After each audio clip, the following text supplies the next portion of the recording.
Narito ang mas detalyadong impormasyon tungkol sa I Love You virus or Love Bug virus, teknikal, legal, epekto, at iba pang mahahalagang punto.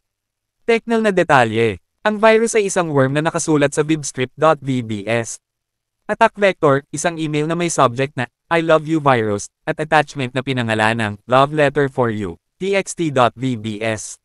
Dahil ang .vbs extension ay kadalasang nakatago, hidden, sa Windows by default at mukhang .txt lang, kumapit ang user sa paniniwalang text file lang ito. Pag binuksan ang attachment, ganito ang nangyayari.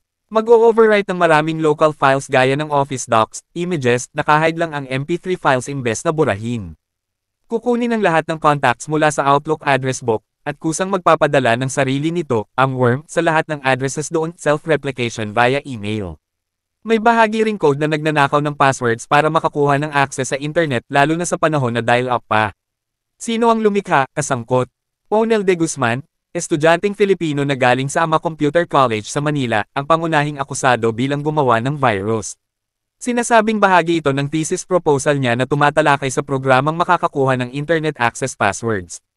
May mga kabilang ding nasa investigasyon tulad ni Michael Bowen at Arionel Ramones, dating estudyante o kasama sa AMA Computer College, ngunit may mga pahayag na hindi sila direktang sangkot sa paggawa ng ILOVEYOU o hindi napatunayang miyembro sa gawa mismo. Legal na aspeto. Noong kasagsagan ng virus outbreak 2000, walang batas sa Pilipinas na malinaw na tumutukoy sa paggawa, pagpapalaganap, o pamamahagi ng malware computer virus. Mayroong batas na Access Device Regulations Act na sinubukan gamitin laban kay De Guzman, ito ay batas tungkol sa paggamit ng mga access devices, passwords.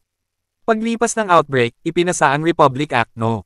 8,772 e-commerce law noong Hulyo taong 2000 sa Pilipinas na naglalaman ng mga probisyon laban sa computer-related crimes kabilang ang virus propagation.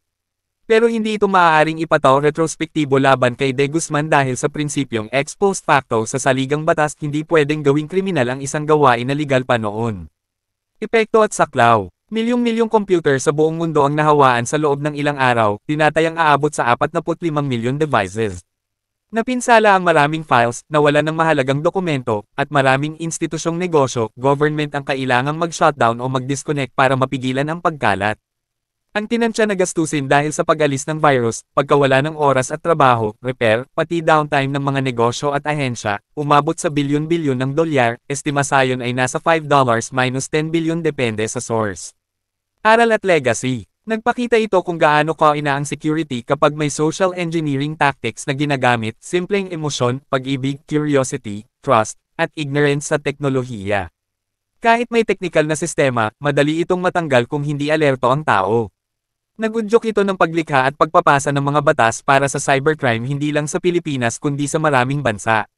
Nagpapakita rin na importante ang cyber hygiene gaya ng huwag basta magbukas ng attachments, pag-update ng system, security software, paggamit ng antivirus, at pagsasanay sa mga tao sa mga organisasyon tungkol sa phishing, malware, etc.